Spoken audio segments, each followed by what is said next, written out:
Building Men is brought to you by Finish the Race Apparel, FTRapparel.com, the creators of all things building men, and by Become Stronger Industries, become-stronger.com, the creators of handmade steel maces, hammers, and other badass equipment. When it comes to masculinity and femininity and just people, like, we are all humans. And so whoever it is that you are encountering in life, like, receive the person before you and just put that into practice. Doesn't matter what your gender is, like, just go into things and provide, like, be so secure in yourself that you allow other people to just take their masks off. And maybe if you're fortunate enough, you'll be able to help somebody lift that heavy burden of a mask so that they can really be their authentic self.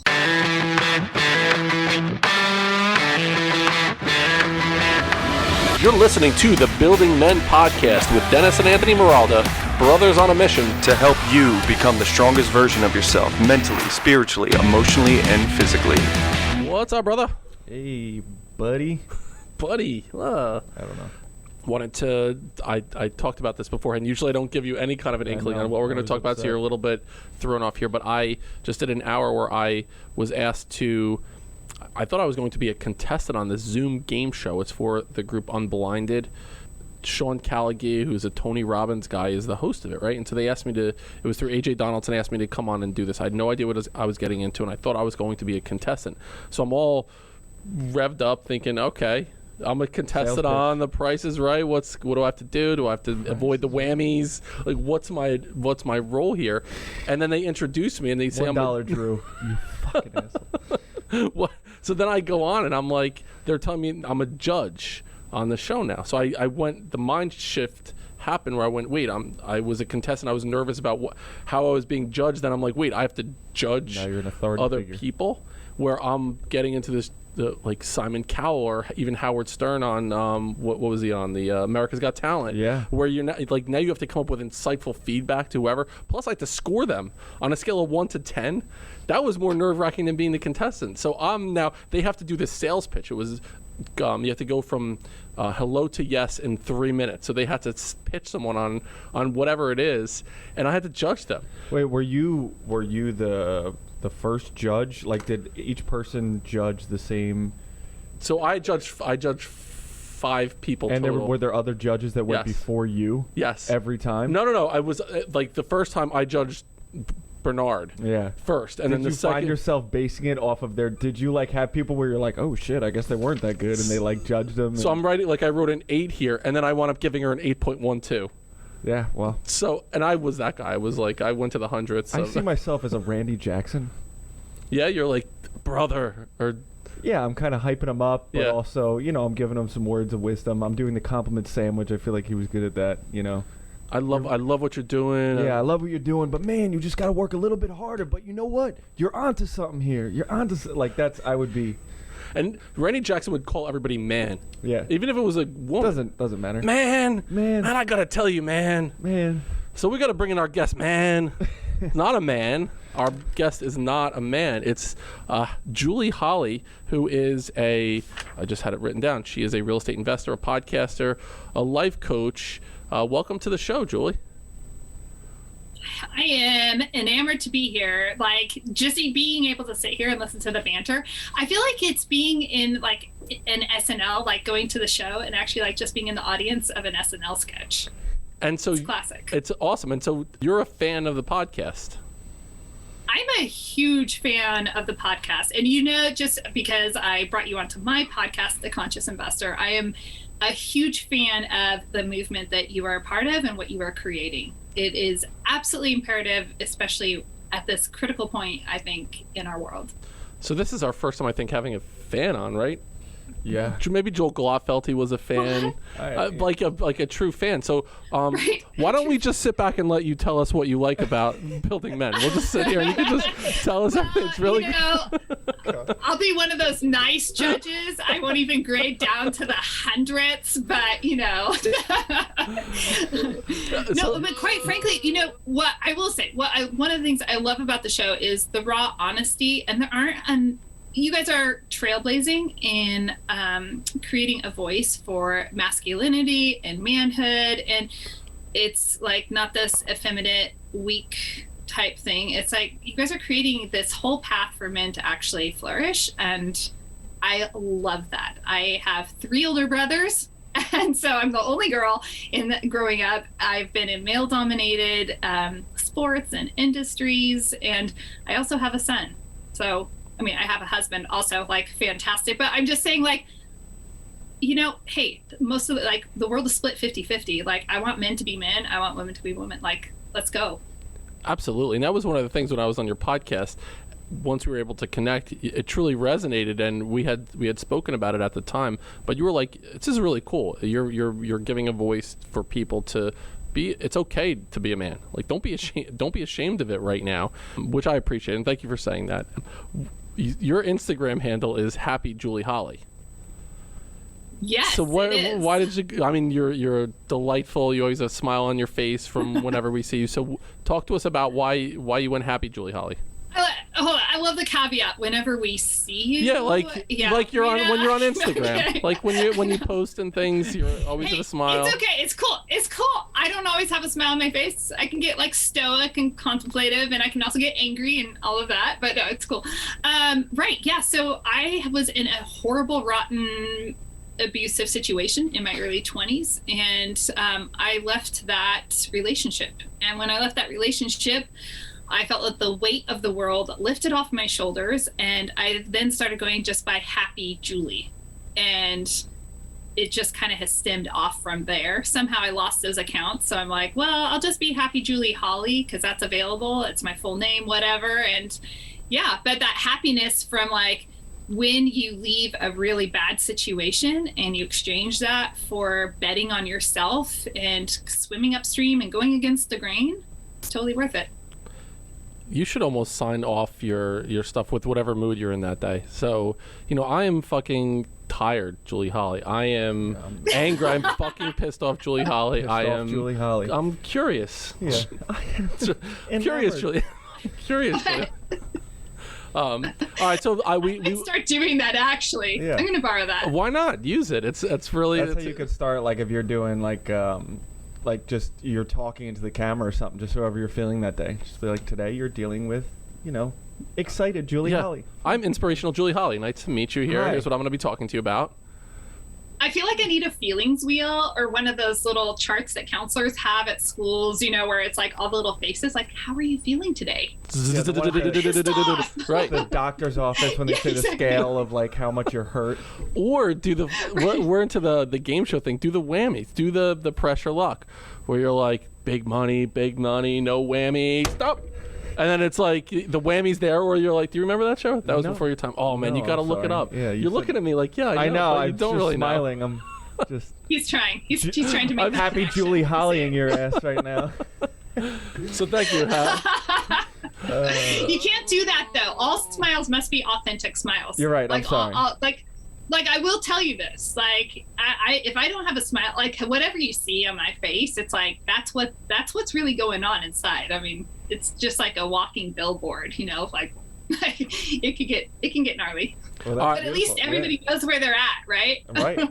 I mean, too often we find people just they're leading with a smile, even though underneath they have, you know, all these other repressed emotions that they're just like, I'm just gonna smile because everyone wants to see me smile, and then you're just hurting on the inside. Whoa. Just fucked up them. Dude, I did that. That's what I did in my early 20s. I was like, wow, I'm suicidal, but nobody knows about it because I can just hide behind this smile and play it safe, and nobody knows that got divorced and all this. You can hide anything that you want, and it's a really dark spot, especially like it's terrifying once you realize that you can actually fool the world and that people are either so shallow that they can't see beyond, and or that they don't care, or that they don't have time, right? There's so many different things, so many different ways to look at that, right? So many facets, but it's like, that's why whatever it is that you are, be it 100 million%. If you're pissed off, if you're angry, then be angry, you know, be controlled anger, don't hurt people, but like be angry, like whatever, but don't try to mask your feelings. And dude, I went through like this whole pendulum of like just because I was freaked out. I'm like, oh my gosh, I was in this super dark spot. Like bad things really could have happened. I was planning. Like I don't ever want to go on a repeat on that. So yeah, that's why I'm like, has to be an authentic smile. If it's not, right, there's something else going on. That's almost like it comes up because for so long I would wear this mask, like you were saying, and put on the smile, even though deep down I wasn't feeling that, and then it would come out, it would burst, right, because I was holding back, and it would burst in very unhealthy ways. And it's just, I feel like that happens so often with people where they're just trying to be something that they think everyone else wants them to be. And then what ends up happening is, yes, you could fool people, but you're never fulfilled in your life. You're never truly whole. There's always a piece of you because you were someone else to get there. You weren't yourself. So it's like, I'm a fraud. I'm an imposter. I'm whatever this person wanted me to be. And it's fucking exhausting when you're that people pleaser your whole life. You know, the person that you think everyone else wants you to be. But we're trained and conditioned to be that. Yeah. Literally from birth, we are trained that if we act a certain way, we're going to get fed. And we're going to get fed with love. If we coo and smile, people are going to smile back at us, right? So like from the very moment we enter this world, we are conditioned to put these masks on. And so we have to get to this state in our own development where we say, I don't have to please all of these people, and I can stand on my own, and like understanding which masks are real and which ones are just like donned for everyone. But I think a lot of people don't realize that conditioning is like, hi, you're a little naked baby, you're being conditioned, put this mask on or we won't feed you, or we'll get sorry, darkness. But like when I had kids, the don't shake your baby movement was going around in Denver, Colorado, and so we'd always hear these ads about like, don't shake the baby. So terrible thing, but like people do things because the baby didn't put the mask on, right? Like, so it's really true. You mentioned, Julie, about the abusive situation. You were in a really dark relationship, you mentioned, in your early 20s, and there needed to be a lot of healing from that point to get to where you are today. How did you go about the healing process? You mentioned you were in a dark spot. Did you go through therapy? Was it coaches? Was it journaling? What was your process to get out of that spot? Well, so I grew up in a very conservative Christian home, and what's cool about, I think, this whole evolution and my personal evolution is that a lot of people go through a lot of really tough stuff and then they just ditch their faith and blame God. And for me, it was actually this whole other part of me where I am just like, the church has failed. These people have failed.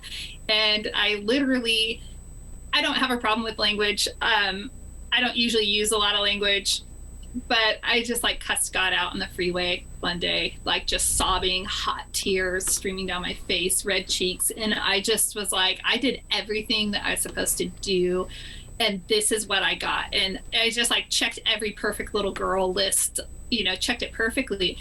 But you know what? I wasn't checking that list because I really wanted to please God. It was like trying to please people. And I realized that, and that was really honestly the point of healing. And that's the moment that I decided the only reason I'm not getting divorced right now is because I'm afraid of these people.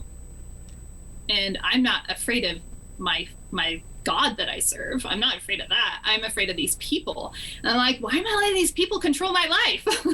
I'm all of 25 and finally having that aha moment. And I'm like, you know what? Whatever. I'm done with people controlling my life. And I literally latched on and just said, you know what? It's me and you, God. Go time. We'll figure this out. And I don't care what these people have to say. And that really provided that stability for me. So for me, it was like a dependence and like this like deep spiritual alliance with like aligning myself with my own faith and like cultivating and creating faith for me and what I believe. And then starting to really stake a claim in the world as this is what I believe and how I'm going to go about it. There's a lot more evolution from that. Right. I mean, as soon as you started talking, I'm wondering where in the country does it turn from cursing to cussing? Right? Like, I would say curse when you said Mississippi? Cuss. Is that where it is? Is it the Mississippi River? Is that it? Continental Divide, the Mississippi River. But I also feel like there's like a hard. Like it's the Mississippi River west, North, but then south. there's also. I wish is I it the was- Mason-Dixon line south where it goes from cursing to cussing? I like the cuss. I like Let's that. start saying that. I don't use it. I mean, that would be inauthentic, but I could try. You could do it. You could. You could try. You could be I Don't cussing. put the Right. mask on. Right. Anthony, don't do it. I mean, But I'll let people actually, know you're it's not me, but. You're just trying to relate. You're just trying to relate to people. It's not that you're not being authentic. You're Exactly. trying to reach out and build alliances. Yes, that's right. So, cussing Julie Holly, I need to ask you another question now. It is. Yes. So you were in education, correct? You were an educator. Yes. Yes. Take us through that journey, and then we'll definitely get back into how you were raised. You said you were raised in a family where there were boys in the family. Yeah, however you want to go. Yeah, well, I'll get back to that point, but I want to start with your journey in education. So, talk to us about your educational experience, and then why you decided to leave education. Yeah, I know. I keep going in and out of education. It's so funny. Yeah, I graduated as 5-year program in 4 years. I started teaching in the public school system at 22 years of age. By the way, asterisk that thank God for Arnold Schwarzenegger being the governor of California when I was teaching in those tender years, because he gave bonuses. Get this, I got a $10,000 bonus because my students scored so well on standardized tests. So, So no one was teaching to down payment on my first house down payment right there, baby. No one was teaching to a test then. If you got $10,000 for the test, nobody taught to the test. Nobody taught to tests. Nobody ever. No. But anyway, I started teaching when I was 22 years old, and then when I went through that whole horrible divorce situation, I realized I'm tenured. I could stay in this, but golly, where's the adventure in life? Life needs to have adventure. It needs to have twists and turns that are fun, not dark, scary ones, like the fun ones. And so, I left education and I pursued real estate. I'm like, you know what? This scared me to pieces. I've got a mortgage on my own, but I've always been curious about real estate. My family's in real estate. I'm going to do this and I'm going to stand on my own 2 feet. Worst thing that can happen is I'm on my own, I'm single, and I'll lose my house and I'll figure life out, right? I mean, the best time to try things and experiment is when you have, you're the only one that's going to be caught in the fray. I mean, granted, there is a ripple effect, but I mean, really, I didn't have a husband or kids or anything like that to worry about. So I went into real estate and I couldn't handle the success. This is the reality of it. I was really successful. I made more money than I'd ever make as an educator in 3, 4, 5 years. And it felt really great, but I was turning into a total bitch. It's just the reality. And people were unethical. This is leading up into the '08 crash. And I'm I don't want to be around these unethical people. And just how it's vicious dog eat dog. So I called the district back up and I'm like, hey, do you have any positions available? And this is for the next school year. And they said, we don't, but let's call you back. And it's top tier district in the area. They called me back the next day and said, hey, we've got this position available. Would you like it? I'm like, yeah. So I went back into education, and that actually allowed us to make a move. My husband and I, once we got married, we're out of California. Let's go to Colorado, and landed a job out with a top district out in Colorado. Taught there. And then when we had our son, left education.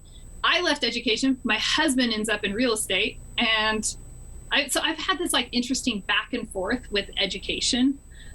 When we moved up to North Idaho, I had taken a break from all things except real estate investing. And then next thing you know, my husband's like, hey, we're moving to this really tiny, weird town, and I'm going to establish a business there. Will you go back to educating, to public ed? I'm like, sure. Okay, I guess. I wasn't really excited about it, but it turned out to be good. And here's really the point of all things is that being willing and being willing. We don't always feel able and qualified, but when we're willing to pivot and to evolve and kind of do some shape shifting, life becomes super fun, super scary, but it's this total adventure. And this new part of us comes out. It's returning back into ed at that point when I had a kindergartner and a second grader was totally different than back when I was a 22-year-old teacher that people thought I was a student, right? And so it was an interesting experience. I wouldn't change it. But being wherever you were supposed to be at any point on your timeline is critical. So we have a special guest in the studio. We're going to bring in Arnold Schwarzenegger now, and he's going to ask Julie Holly a question about... Julie, how are you? It's Arnold Schwarzenegger. It's very nice to meet you. Oh my gosh! I've got to go get my son. He'd be so excited. Okay, for real, dudes. I am totally going to send you this picture. I was in Columbus, Ohio 3 weeks ago, and I'm seeing if I can pull it up. I'll show you guys, but no one else will see it, right? Literally, looky. Oh, let's go. There's Arnie in front of the convention center. Okay, I'm just saying. Look at that bicep. Yeah. It's I know, it's fantastic. as big as my head. It's fantastic. It's fantastic, right? It's great. It's Julie taking all of $10,000. Wait, have you guys seen his documentary from like way back when? Oh, just kind of follow it. Yeah, of course. The what the hell is it called? It's not Bigger, Stronger. No, what? Oh my God. Pumping Iron, right? Is that the one you're talking about? When he says he's coming all the time? Like when he talks about the pump? That's it. Yeah. Can you tell us what it says? He's like... I remember that distinctly. My son was sitting there, like we're watching this as a family, like just trying to like show my son some of this stuff, and I'm like, all right. It's very uncomfortable. He's talking about the pump, and he's like, the pump is when the blood rushes to the veins, and it's like, it's like you're coming. It's like, so I'm coming in the bedroom, I'm coming in the gym, I'm coming all the time. It's fantastic. So, you do that really well. So well. It's amazing, brother. Oh, fuck you, dude. I was like, God damn it. He's going to go there. I know it. No voices. All right, so now, Anthony, you're welcome for that segue to be able to share that one. Absolutely. I mean, you've been dying to be able to you've had that one dialed in. Oh, I practice it in my room all the time. Just by coming? Is that what you're talking about? I'm coming. God. All right, so now you're watching that, and your son is on your lap as a parent. I'll segue into being a parent now. As a parent, what's the move there? We're all in that spot where you're sitting on the couch, and all of a sudden something comes on, and a boob pops out, or there's this uncomfortable moment. Do you have a conversation with your son at that time, or do you just like look the other way? And I'm uncertain. Julie Holly, I don't know how to handle this situation. What goes on there? Dude, I am like, I will make you very uncomfortable over there, my son.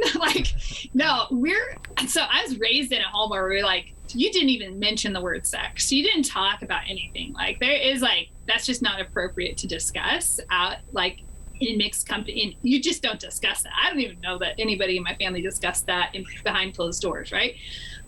All this to say is that my husband and I are very open with our kids. We're like, this world is ferocious, and they are sex especially is exploited. And if we don't have our own level of comfort, and if we can't have these conversations, and if we can't create some level of, we can talk about anything in this home, anything is on the table, whatever you need to talk about at any given point, then we've got a problem. And I feel like if we're going to empower our kids to survive, I don't want Survivor. We're not going to Survivor, okay? I'm sure you could do some impersonations for Survivor, but we're not going there.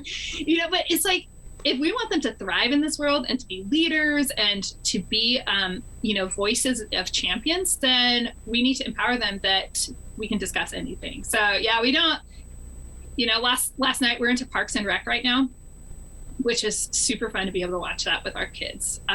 Some people in my world are like, oh my gosh, I can't believe you watch that. I'm like, it's super fun, but they go to the glitter factory, I'm like, at that point last night, I'm like, he had just listened to a podcast with my husband that had to do with porn and things like that. So we're really engaged, not intentionally trying to be hyper engaged, but we're just really engaged with these are things you're going to encounter. Hey, glitter factory is on.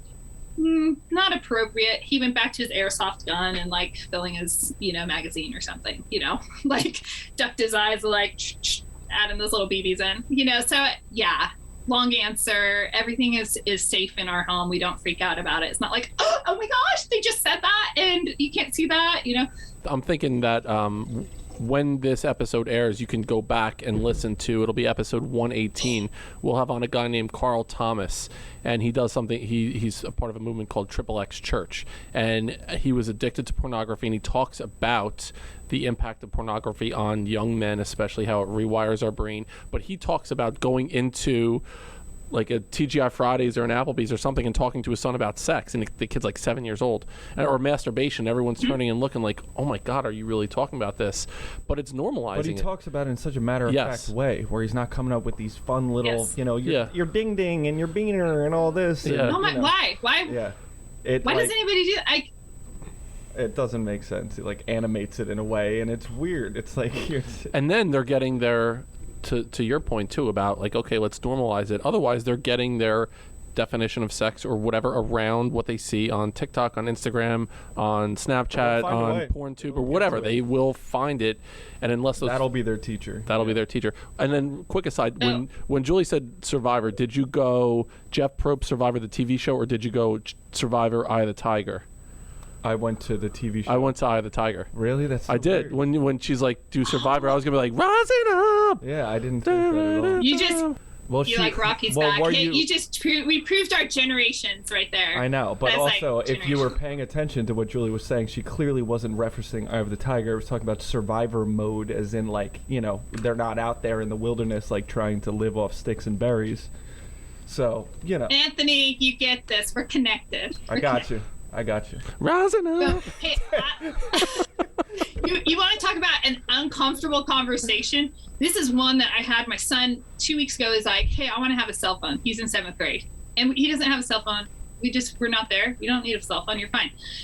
And so he's like, I want a cell phone. I'm like, well, when you get a phone, it's not going to have certain capacity to it. Like, you can call people, but it's not going to have the internet and apps and things like that. Okay. Like, yeah. So we do have, like, we're open, but we're also going to, like, put some little checks and balances in as we're helping them. For better or for worse, we might look back and be like, oh, well, whoops, we were a little uptight. I don't know.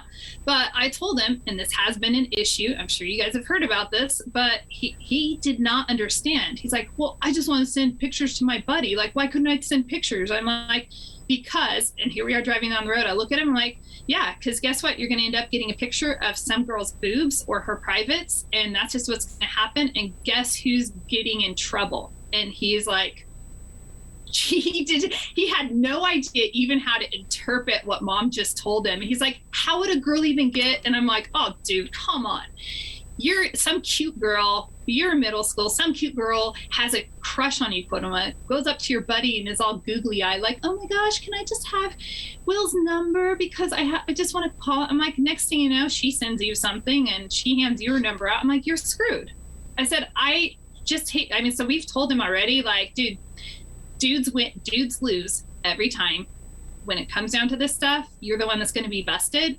And it doesn't even matter if you didn't ask for it or didn't do anything. So until you understand that, you're going to be in learning mode. Like, it's a sucky truth. It is. And so he has to go back. He's getting notes written to him, right? Fold them up, and then they draw pictures. They could draw pictures of their boobs. There you go. Oh my gosh, yeah, some of the artwork, oh good golly, he didn't even know what he was drawing. Well, he quote didn't know. We looked at something that he's drawing, we're like, who taught you to draw that? What is this? Because I mean, it was clearly a penis. It's like, he's like, I don't know. He played dumb. I'm like, yeah, hey, we know what this is. So easy to draw. I mean, they're really. You want to ready for a Building Men exclusive? Yeah. We should have like a sound drop where it's like Building Men exclusive. Building Men exclusive. All right, You just created it right there. I sure did. When I was in 8th grade, I was in Mrs. DeSimone, her husband, Mr. DeSimone, also worked in the school. Mrs. DeSimone's language arts class, and I remember she had the desks, and they were in a U shape, like a horseshoe shape. And I'm sitting there, and there was a girl that I had a crush on that I liked across. And I remember I drew a picture of like a blowjob, like a girl giving a guy, like I was drawing it like a picture of a. But I wasn't. I was just for me. I was like fantasizing in the moment. I drew it on my notebook, and as I'm drawing, all of a sudden there's like a shadow over, and I look up, and Miss DeSimone had like like fucking hair that went up like this, and I saw her hair, and I looked up, and she's like, "Put it away." Is that a picture of a blowjob? I was mortified. I was like, oh my God, I can't believe she just fucking caught me. All I had to do was draw it and just keep looking around. Like, draw a little bit, look around the room, draw a little bit more. No, she fucking caught me. And I had to stay after, and she's like, what did you draw? And I'm like, did you tell her? I said it was fellatio. I said fellatio. I told her that I drew fellatio. She didn't call mom or dad. But wow. At the moment, the embarrassment was worse. I didn't think about that at all in the last 30 years of my life until right now. That's I can't believe it. Okay, the 13-year-old comes out in every dude. But okay, let me ask you this: how many times did you draw that afterwards? I mean, I don't know, random. Before I drew it a lot. Were you afterwards, freaked out? yeah. Afterwards, I was like, I would like go in the bathroom, like, let me draw. Yeah, I got a quick blowjob happening right now. Get this out of my system. But maybe she knew, right? Like sometimes we just need to be called on our shit and just be like, here's the shadow over me, and she didn't have to call home. And like too often people are like totally getting plastered over something that it's like the way she handled it totally like resolved, future public drawings of blowjobs. Here's my theory. I think she thought it was her, and she was really flattered by it. So she's like, "This, I still got it. I still got it." Flicking the beans. Oh yeah, she's like, Mr. DeSimone got a good one that night. He got ever. It was like birthday or anniversary blowjob that night. That's what happened. One of the kids drew a picture of me. Oh God. Fuck. All right, so this is hopefully will not get taken off. We're gonna be like Joe Rogan, and we're gonna be off Spotify. Yeah, we're gonna be off everywhere. We're talking about. But here's the thing about just the idea of normalizing that shit, and we all do. Like at that age, we're trying to normalize shit that we're going through. We're all feeling that shit. It's like, how do we go about expressing it in a healthy way? But having the conversations, that's the big thing. So now I want to talk to you about raising your own sons, right? Or raising your own children. You mentioned you grew up in a family where you had older brothers, and you have ideas around masculinity, and masculinity has been called on the carpet recently, and like men are not allowed to be men. So as you're raising your son or your sons, is that more than one? You have more than one son? I have a son. Okay, so this is cool. I have a son and a daughter. So I'm in both worlds, literally. So it's great. You are too, right? Yep. I have a son and two daughters. Yeah. Raising your children, what are some lessons that they need to learn, especially your son, about masculinity? What are certain things that you and your husband are going to teach your son about what it means to be a man?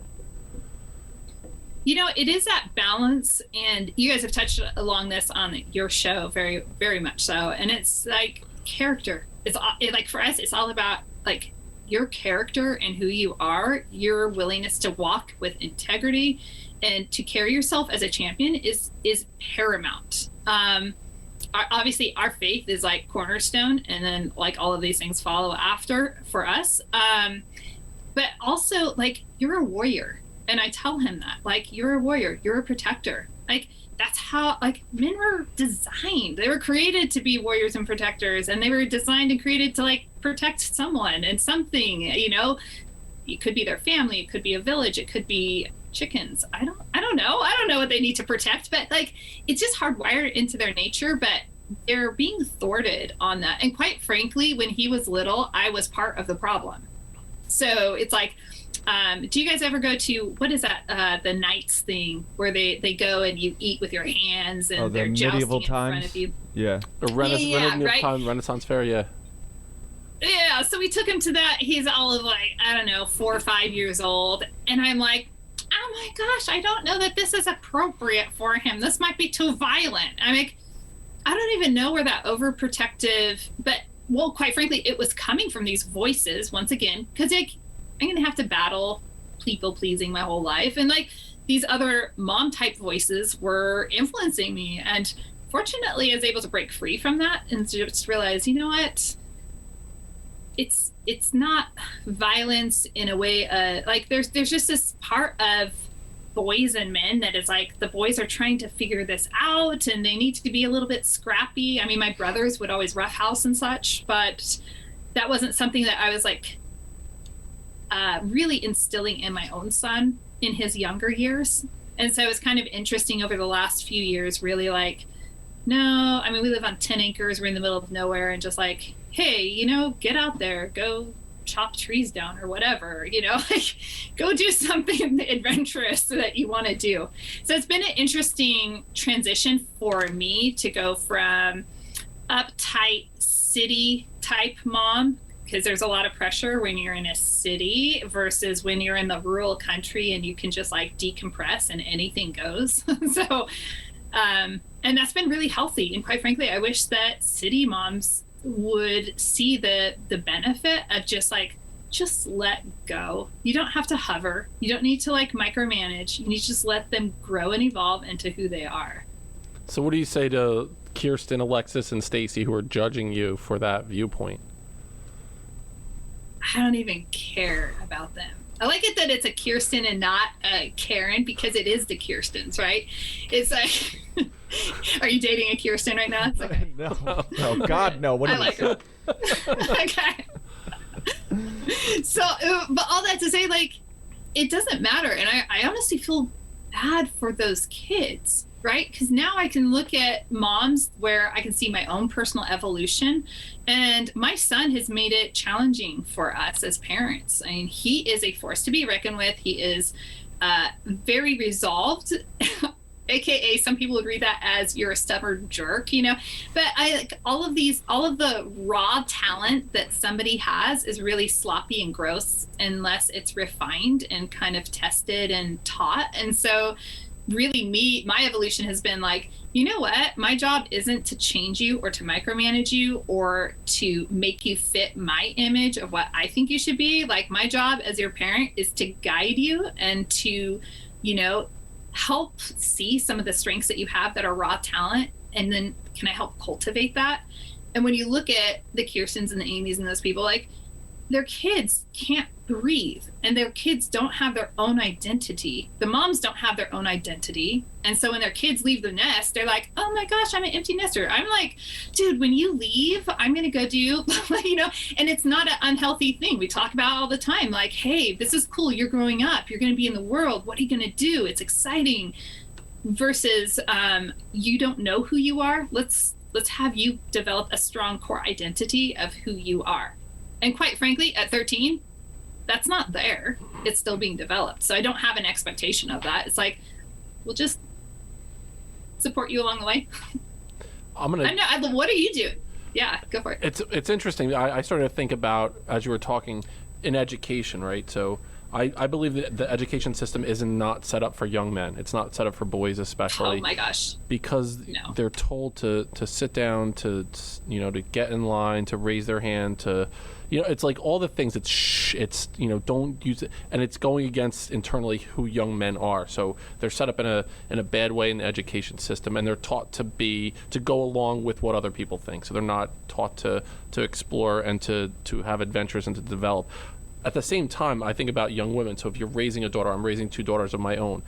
Girls that are, if it's a young man, they're considered confident and they're considered outgoing. And with a girl, they're like, oh, she's so like dominant and bitchy, or you know, like, so it's taking the role of like the traits that are rewarded for men or that are really honored in men. If it's a young woman that feels that way, down upon, right? And then women are nurturing and kind and compassionate, or men are pussies. Yes. And, you know, pushovers, and it's just, there's a different label for either if you're a male or a female, depending on what you're talking about, and then it puts this stigma on top of it every time. Yep, absolutely. And so not that I didn't have a specific, it was just something that I was thinking about, as I didn't think about it in that way up until right now, the difference between raising young men and young women in schools and what schools are doing as a positive, which I don't think there's a whole lot right now, but also what they're doing to the identity piece. Like you mentioned, they're already developing the sense of identity, and the schools are telling them, this is who you are, this is what you can do, this is what you're capable of, and this is what you're not capable of.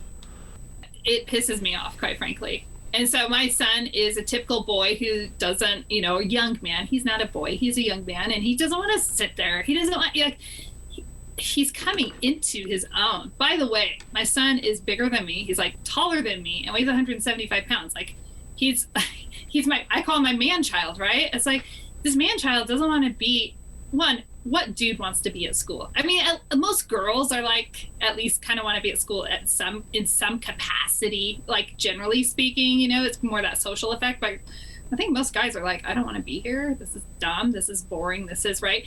And because school is, and he comes home and that's what he says. And quite frankly, and this is funny because I like former public school teacher, and for better or for worse, I'm like, I really don't care about your grades. Like, you have to pass. You need at least a C, but your grades do not define you. And what I know from everything in the world and history is that our best leaders, the people who are the strongest in our country, are not always the most academically, well-positioned people. And so I was like, your academics don't define you. Whether or not you go to college, I don't care. There is not a pressure there. Like, we'll figure out your path. Like, you have to have some type of way of, adulting. He knows that. He knows, like, we're not going to just, like, you're not ever freeloading off mom and dad. So figure your stuff out. But all that to say is, like, that pressure for grades, Kirsten and Amy, they want their kids to have the perfect grades. They've got to play sports. They've got to do all this stuff. And I'm just like, you need to learn how to figure out your path right now on your own. Like, if you want to play sports, we're going to support you in that. If you don't want to play sports, we might encourage you, but we're not going to mandate certain things, because part of that FOMO or whatever we experience, that helps shape and define who we become. And if you don't start figuring out, oh, that's a bummer, I missed out on that, I wish I would, like, at some point you have to have those experiences. Why not learn those experiences early on? Experience the pain of, oh, if I would have gotten better grades, then maybe this door would have opened for me. Totally agree with the grades thing. I tell my kids that all the time, and it drives my ex-wife crazy, I'm sure, where I'm like, I don't care what your grades are. Whatever's in front of you, do it to the best of your ability. Yes. But I also don't want, like, my son was taking, he's a very good student, my son, and he's taking like the calculus final, and he was nervous about it. He's like, well, it's 20% of our grade. I'm like, all right, so what? Like, what's the worst that happens? You flunk it or something? All right, well, what does that mean? Like, let's play this out. It doesn't matter. It really doesn't matter. Yeah, right. It's like, A-. Exactly. So why get to the point where that is bringing you some level of stress?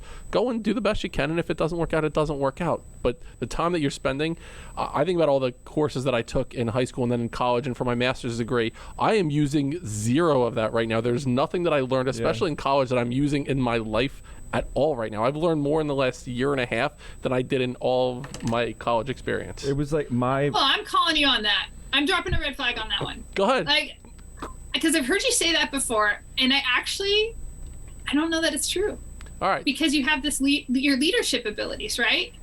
And so, like, all of that paved the way for you to be in public, admin at public schools. And those leadership abilities are the cornerstone. Like, you are leading. Like, that's what you're doing.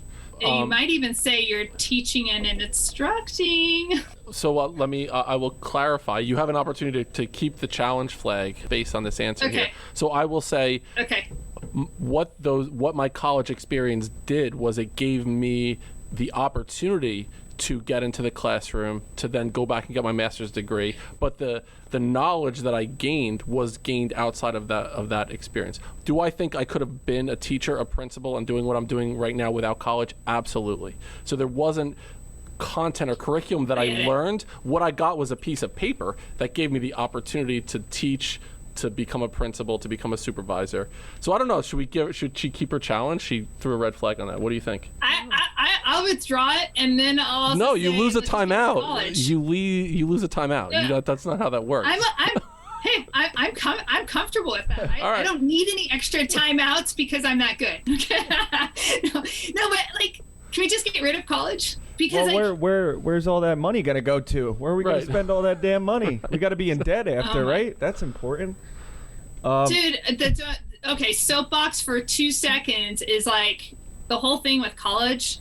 And call me crazy. I mean, I live in North Idaho, so like conspiracy capital of the world, or one of them, right?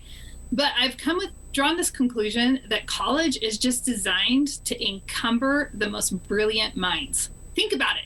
You've now sorted out, basically, I'm going to be really just blunt about this. You've now sorted out the worker bees, the people that really maybe don't have as much ambition, they are not as motivated. And if they are, they're just going to go build their own empire on their own. So they're not going to college at all. The people that have this like, oh, I want to aspire to more, and this is a path, and here are the steps. They get led down the path of college, and now they're in all of this debt, and now all of their creativity, all of their inspiration, all their ambition is now being bled dry because they're working jobs that they don't even love because they have to pay this stupid college debt that they have.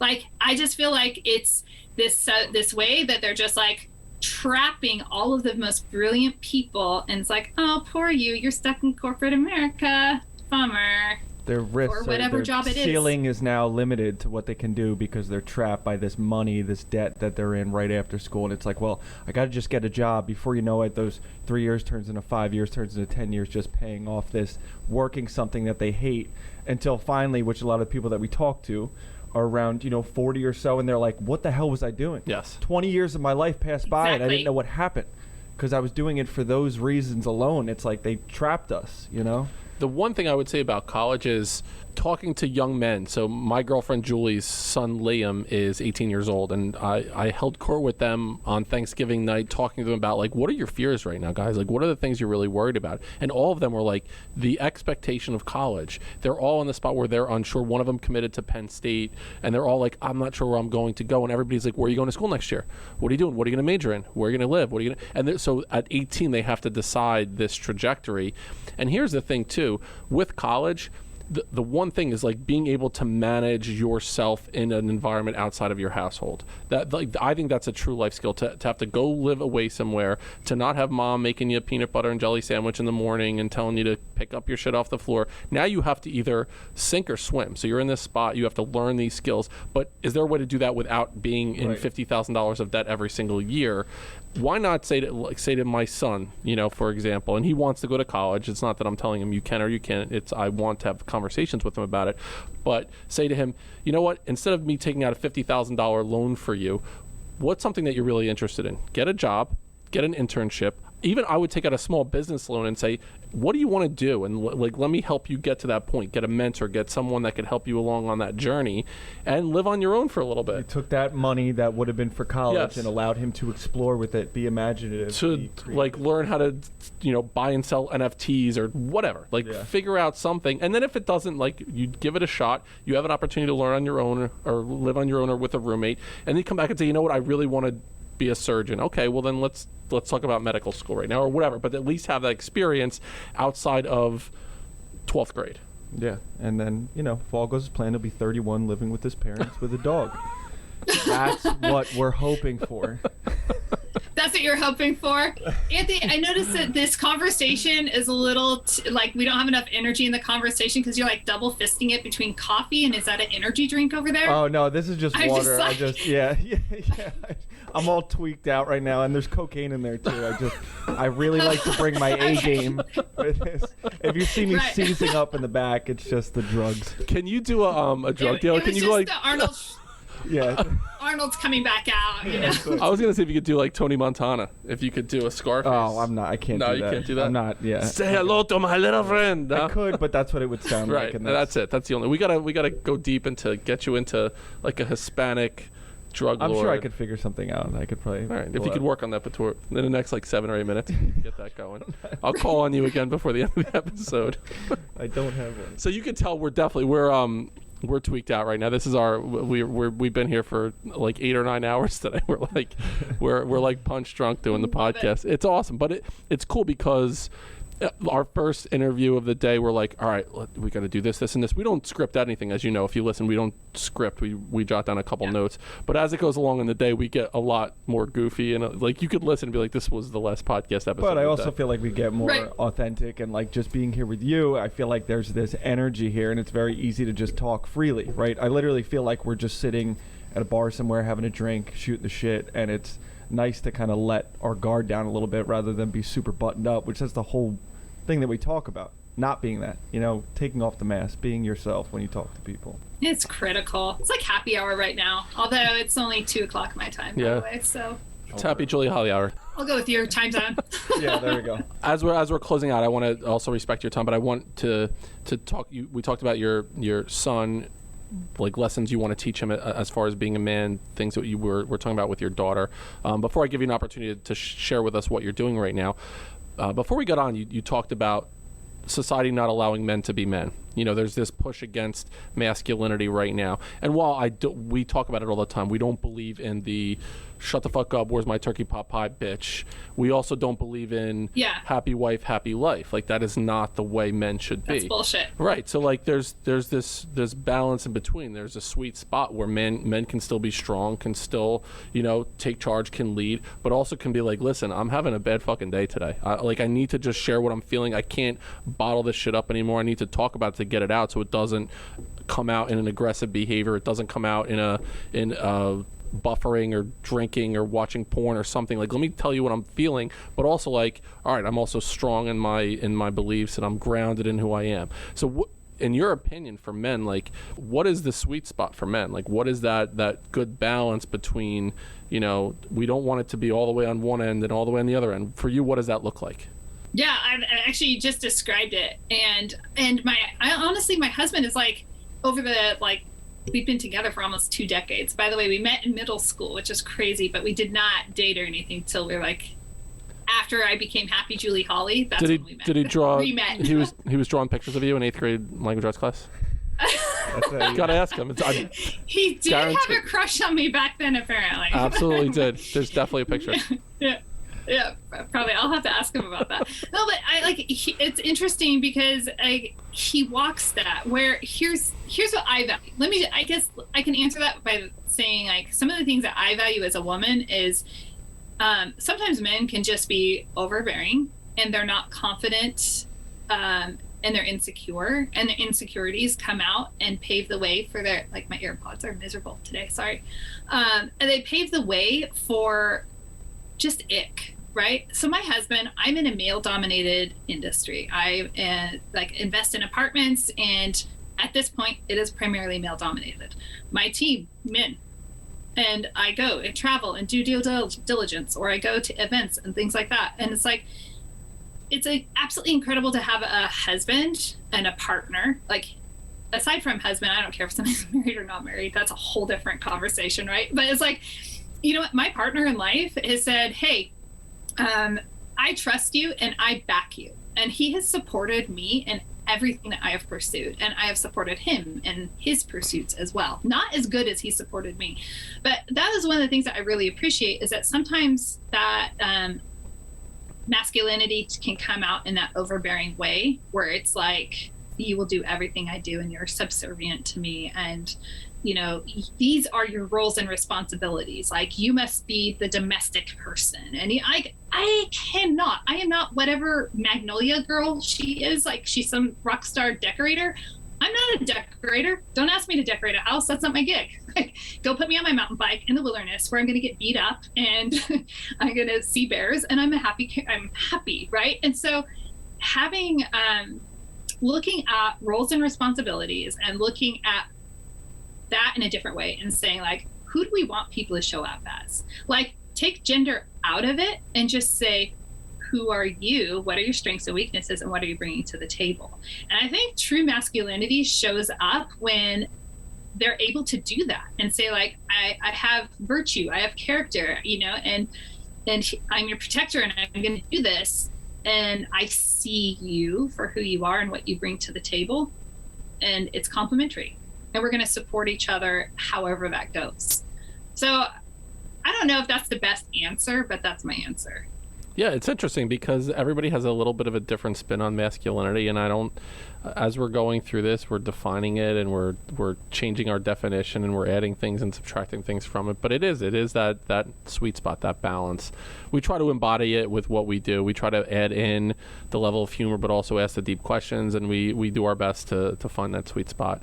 Before Arnold Schwarzenegger asks the final question, you're so good at it, man. Just listening into it, it's so fucking good. You absolutely can. I feel like I did.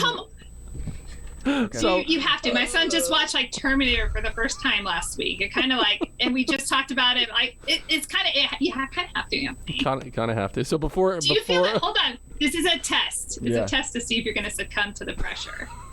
I'm gonna do it. I just, again, it's, I feel like I nailed the quote from the movie, and I wanted to end. I was like, all right, I can end on that. Note. And then you're making me bring them up again. So I want you to do what you're comfortable with. If you don't want to do it, I hate that response. So I'm not mad. I'm just disappointed. All right. So self-promoting Julie Holly. Tell us where we can find you. Oh man, well, everybody's heard the very transparent side. So go to julieholly.com, just Julie Holly, not happyjulieholly.com, just julieholly.com, and you can check out all my brands. I do a lot of different things.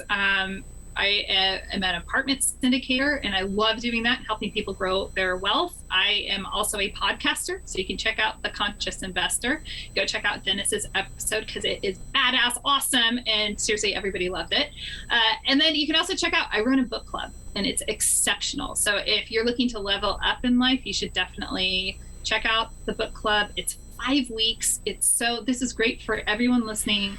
It's like 8 to 10 pages, 5 days a week, and you're done with a book, but you meet once a week and discuss, and it's super powerful. Like, I am watching lives change before my eyes. It's so cool. It's awesome. Commando. So, Julie, why don't you tell the Building Men audience, something that they could do starting tomorrow if they really wanted to get their life off in a really good state. How would you speak to someone like that from your experience? So good. So good. So good. Well, Arnold, I'm so grateful to be in your presence, and I'd love to answer that question. Starting tomorrow, one, pick up a book and read. Like, just commit to reading, 8 pages a day, no matter what you do. That should just be a given in life because it will revolutionize your life. Go get my book list off of julieholly.com because it has books to read. But when it comes to masculinity and femininity and just people, like, we are all humans. And so whoever it is that you are encountering in life, like, receive the person before you and just put that into practice. Doesn't matter what your gender is, like, just go into things and provide, like, be so secure in yourself that you allow other people to just take their masks off. And maybe if you're fortunate enough, you'll be able to help somebody lift that heavy burden of a mask so that they can really be their authentic self. Love it. Love that. Take the mask off. That should be part of the episode. Part of the. They're gonna think it's political. Well, you know what? Let them listen, and then they'll hear about Mrs. D. Simone and her erotic and they'll experience it's about blowjob pictures. Yeah. Listen, that's what we're gonna. Oh boy. Whew, that's how we'll get. That's how we're gonna get banned. That's where the band's gonna. Spicy. Yeah. It's a family podcast. Reach out to Building Men, Instagram, building.men. Our website is buildingmen.io. Find everything there. So happy Julie Holly. Thank you so much for being on the podcast. Building Men audience, go a step further than you thought you can go. We'll see you next time on Building Men.